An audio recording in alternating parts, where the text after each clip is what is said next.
All right, there we go. Hi, I'm Beck Lane, and this is Catalyst and Company. Catalyst and Company, where sometimes I report in what's going on, but we're catalysts in each other's lives as well as our own, and we work at being the artists we've always wanted to be.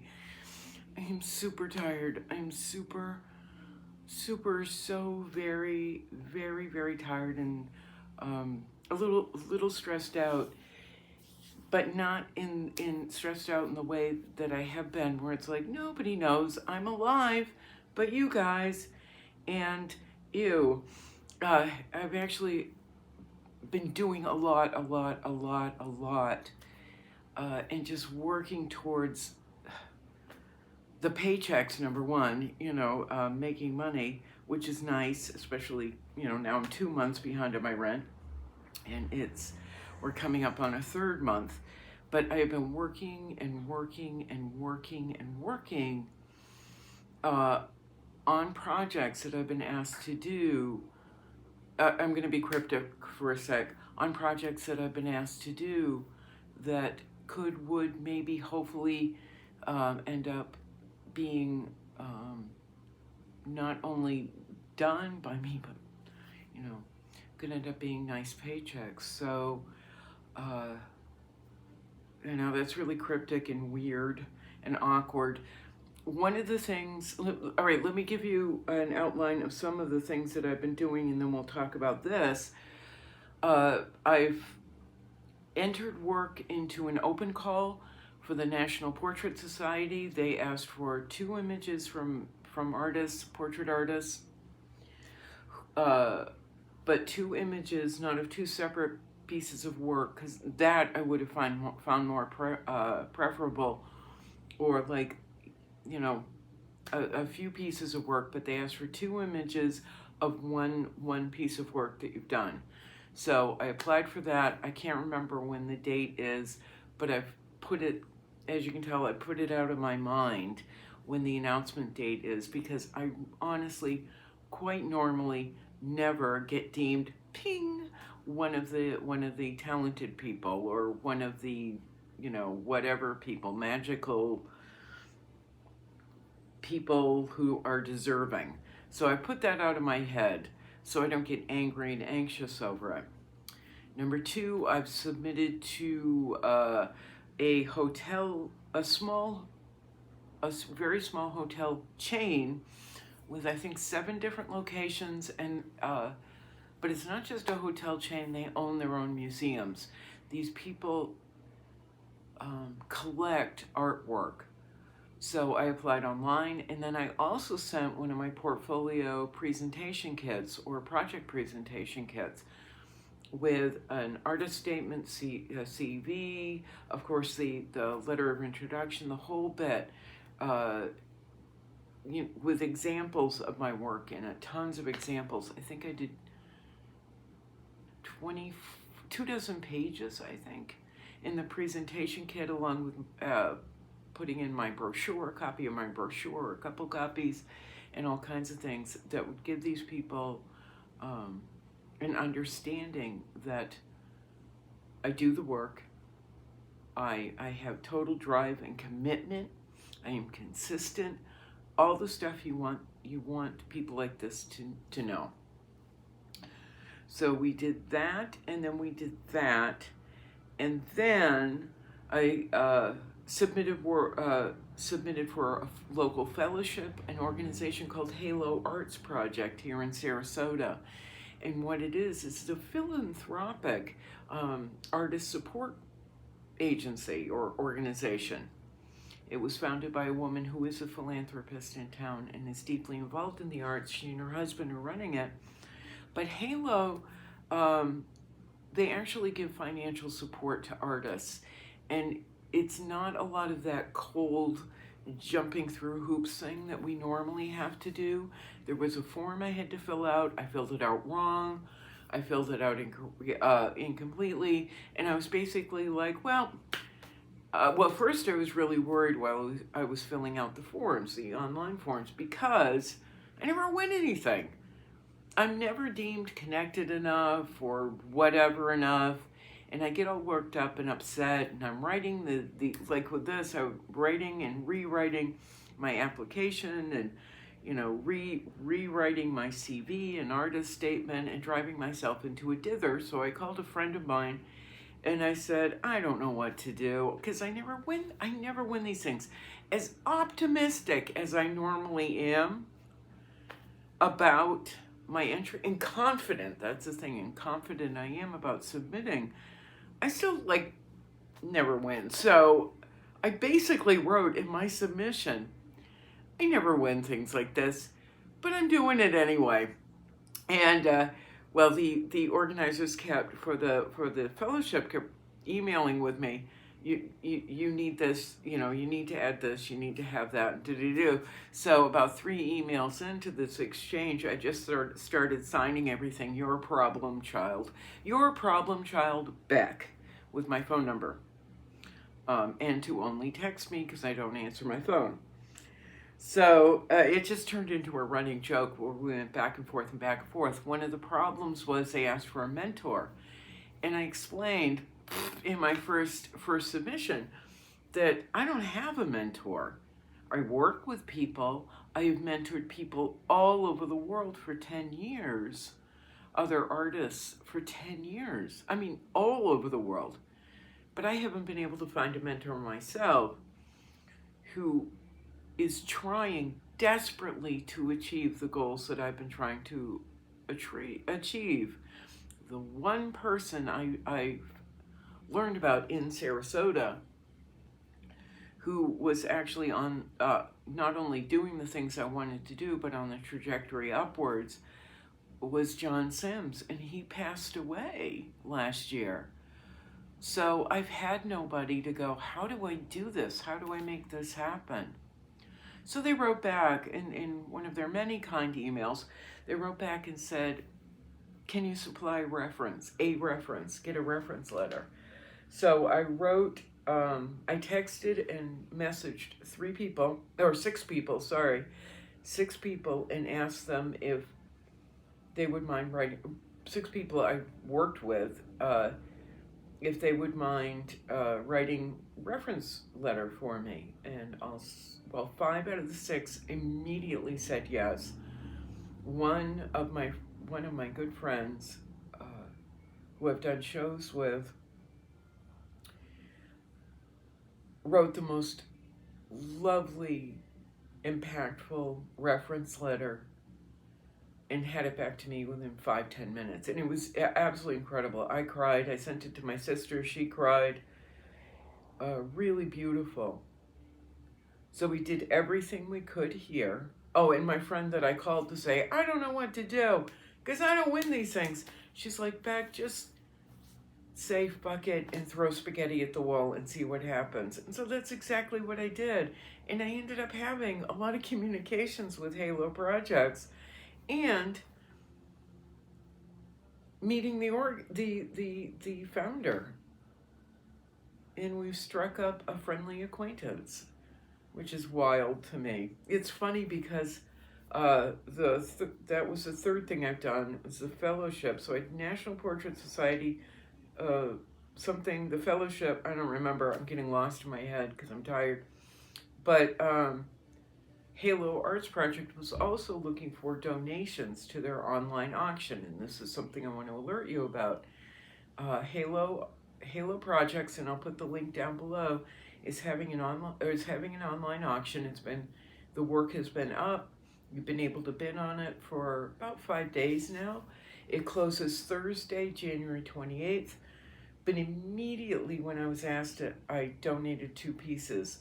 One is a portrait of a nationally known portrait artist here in Sarasota. Her name is Gail Fulton Ross. That is up. And then I donated one of my Fridas because I figured that might be an easier sell. My phone is ringing. I don't answer it, so it can keep ringing. Anyway, I figured that was an easier sell. So I put Frida number 15 up. That's available on the website. Again, I'll put up the link. My phone is so loud sometimes. Other times I can't hear it at all. Well, the founder got a hold of me and said, can you drop off the artwork? And I'm like, it won't fit on my scooter, but where do you need it? And she said, I live close by. So I ended up carrying it about a mile up the street. On my way there, this car slowed down and this woman's looking at me. It turned out it was her. So we put the artwork in her car. She gave me a lift home. We had a nice chat. It was really magical. That was magical. Because I go, you know, I don't normally win the things, but I'm doing it anyway. And I thought I would help the organization because you people actually do support the arts and artists here in Sarasota. Something that's kind of unheard of. And she laughed, and we had a nice chat.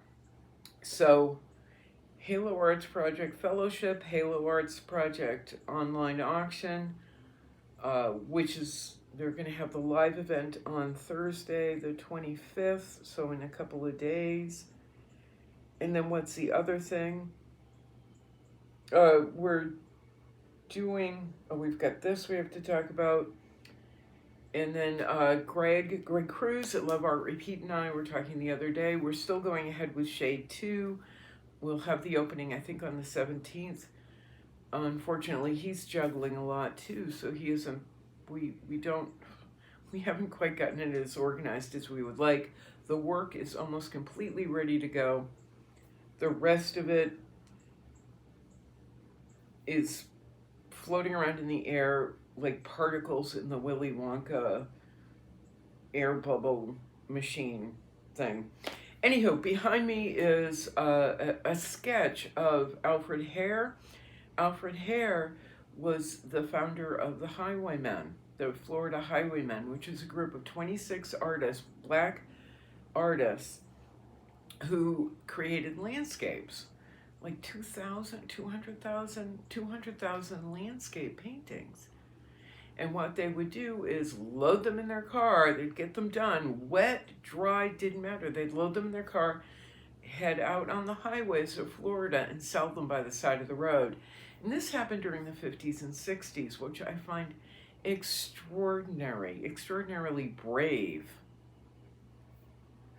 during that time period for black men and women to be driving up and down Florida highways alone, selling artwork. It's really phenomenal feat. But another part of their story that I find absolutely extraordinary is Alfred and all these other artists weren't just doing the paintings themselves and paying themselves. They actually banded together with people within their communities to have them produce artwork, to produce landscapes, and to sell the landscapes and get everything out there. And everybody got paid. They were supporting the people around them. Here in Florida, supporting whole black communities, neighborhoods, families. Here in Florida in the 50s and 60s. I think it was in 2014 they were finally, I believe it was 2014, the 26 were recognized by the, I didn't know this was a thing, but the Florida Artists Hall of Fame. I think that's the name, the Florida Artists Hall of Fame. They were actually recognized. And their work has gone on to go into museums and to be some of the most collected work around. Originally, by the side of the road, you could buy, when they first started, you could buy a painting of theirs for $5, $10, $20. And that was supporting entire communities. That's why that explains the volume of work they did. Now their work goes for a lot more, unfortunately. Most of the highwaymen, including Alfred, are gone. Alfred was actually killed when he was 29 years old. It was extremely, just a horrible, sad bar fight. He was killed in a bar fight. It just blows my mind. It just blows my mind that this young man started this entire wave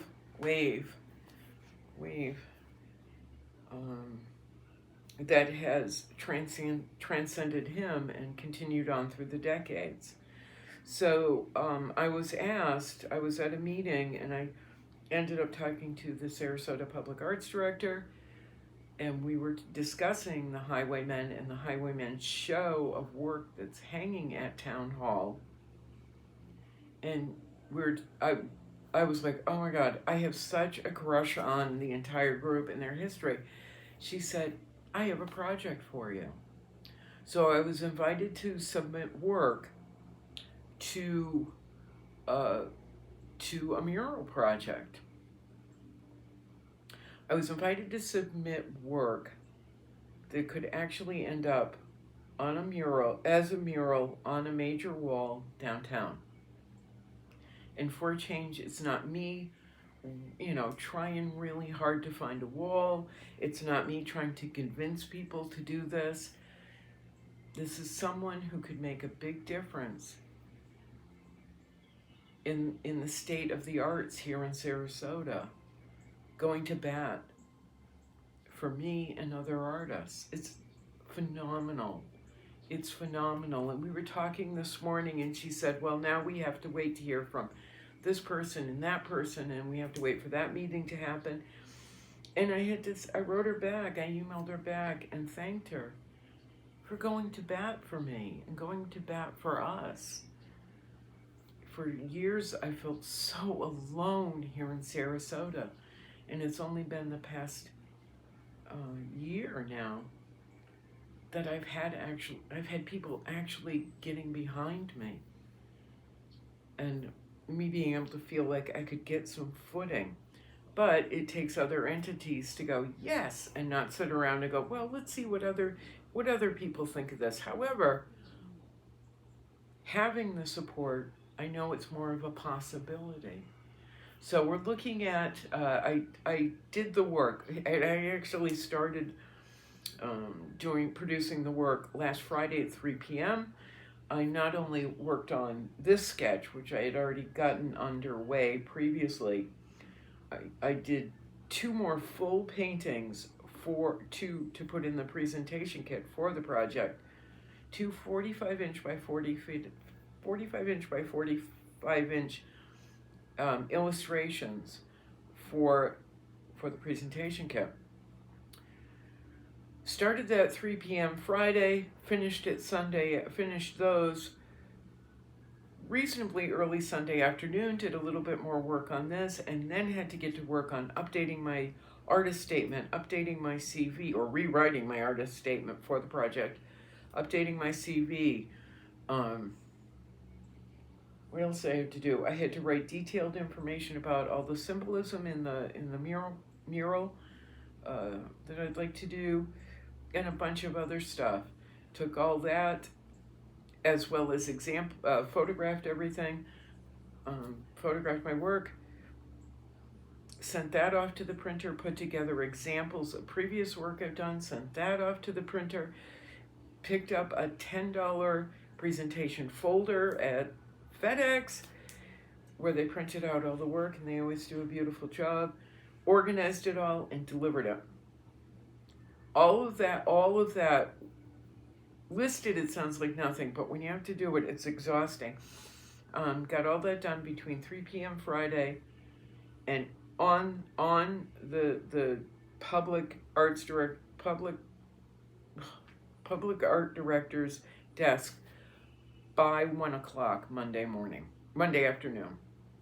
And we have been texting, emailing, and having phone calls ever since. So that's what's been going on. I am wiped out. My place looks like a hurricane hit it, as do I. Now after this, I have to finish up this because I have someone who wants to buy it. This piece that's done on literally drop cloth with paper over the top. It was gessoed, and then I did the black gesso, aerosol, and I used acrylic paint this time. I have a buyer for it. But after this, it's getting everything ready for Shade 2. Then I have 2 more events coming up. Oh, and by the way, I know this again is running long. Something big that happened, I was also asked in between this mural project thing, I was asked, while I was waiting for another artist who was supposed to be involved in the mural project presentation and blah, blah, blah, never followed through. In the middle of me waiting for that person, I was asked to go to an organization called C Alliance, and C Alliance is an LGBTQ, African American, all-inclusive, safe space community center. It was organized by a kid named Zander. I cannot pronounce his last name. But it's really incredible space. Again, I'll try and put links down below. All of this, by the way, you can find on my Facebook and Instagram pages. All the information for all the junk I'm talking about. So I was asked to go down and do a temporary chalkboard for this organization. I didn't know why, but I said yes, because Zander is awesome. Zander, you can find Zander on YouTube, in YouTube videos. He's a YouTube and everywhere videos. He became pretty well known a couple of years ago or a year ago for a speech he gave at Pineview High School.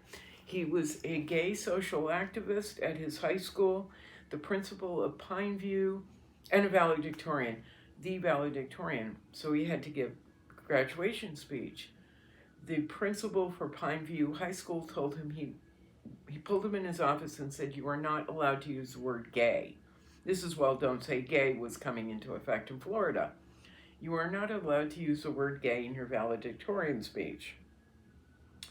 So Zander, being as deft and agile as he is, mentally as he is, and physically, because he just turned 20, so he's very agile physically. But anywho, joking aside, he put together a speech where instead of using the word gay, he talked about having curly hair. And everybody knew what he was talking about. Everybody. But that little speech got him national attention.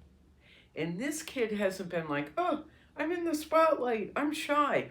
This kid has taken his platform and run with it. He's absolutely run with it for all the people and causes he strongly believes in social justice movements. But his friends have also gathered around him and supported him. With their help, he was able to open C Alliance. He's been able to be on ABC News, all these things happening. Because he graduated high school, he gave this speech, graduated high school, was accepted into Harvard, and said, "Gee whiz, I need to take a year to help my community." So he'll be entering Harvard, I think, in the fall. He's brilliant. So when I was contacted and asked to do this temporary chalkboard mural for C, of course I said yes. It's Zander, of course. I met him, I hugged him. I said, "You make me so proud. I love you. I love listening to you speak, blah, blah, blah." So I gathered up my junk. I went down, thought I was doing a chalkboard this big. It wasn't. It was like 10 foot by 10 foot or something. I'm not even sure. I did a second chalkboard that they needed done because they were holding a meeting that night, but the original community meeting that night for school board meeting, going over that.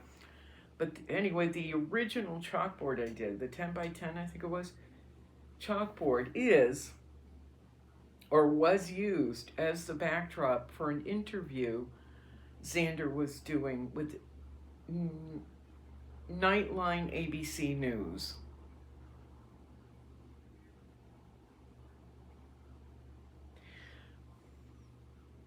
My little chalkboard is backdrop for this incredible human being who is going to be featured on Nightline ABC News. And a Nightline actually came into the building while I was there, and everyone was like, oh, let's try over here. Oh, let's try over here. We've set up this area for the interview with Juju Chang. I don't know who she is, but Juju Chang. Apparently she's famous. I don't know.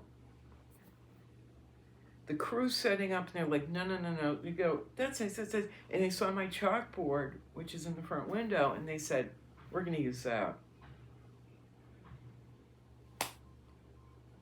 So I'm really proud. I'm really, really proud and flattered. The crew and I actually got along really well and ended up laughing. And I talked to Juju and I said, I'm sorry, I don't know who you are, but enjoy your day. Can I get you some coffee? You know, I ended up offering the crew coffee. Can I get you guys sandwiches? Because I have nothing else to do now. And every time I looked up from then on, they were filming me walking around, talking with people. It was really, really nice. And I can't wait to see what happens with that. Of course, the main objective, the main point of this is that they're bringing this don't say gay bullshit to the forefront and saying, look at what young people are doing. So there's other stuff going on, but those are the highlights. Please go on Halo Arts Project auction site. The two paintings, the Gail Fulton Ross has a value of $3,800, but let's keep in mind my work has been appraised at being almost 4 times that amount already. So the value I put on it is $3,800. That's what I would sell it for. We currently have, I think the current bidding is at $275. A little bit of an insult, but there we are. People are trying. People are doing their best. And Frida Kahlo currently has a price is priced at $1,800. Again, she's worth almost 4 times that amount, appraised at being almost 4 times that amount. And the current bidding on that is $325. What's bugging me is there's a painter who's not nearly as passionate. He's just kind of a jerk. And his painting is tiny, and it has $800 in bids.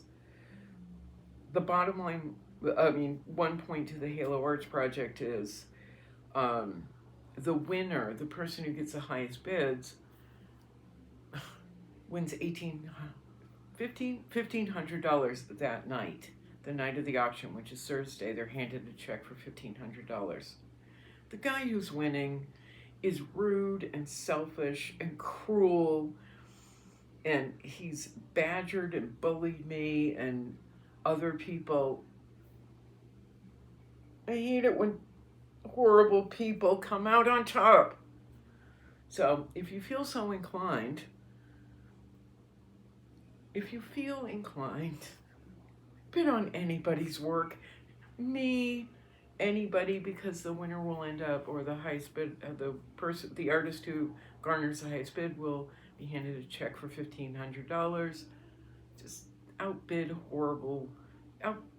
this guy, because he's rude. So that's the haps, and I talked for a lot longer than I expected to, and now I'm going to go shower and clean my place. If you need more information on any of the stuff I have babbled about, go on Facebook or Instagram. My website has some of it. I've just been juggling chainsaws. And we'll talk to you soon. I'm Beck Lane. This is Catalyst and Company. All right, ready, Carrie? I gotta go shower. I can smell myself. I smell awful. And I need something to eat. That too. Anyway, ciao. Ready, Carrie? Here we go. Mirror, mirror, mirror. Boink.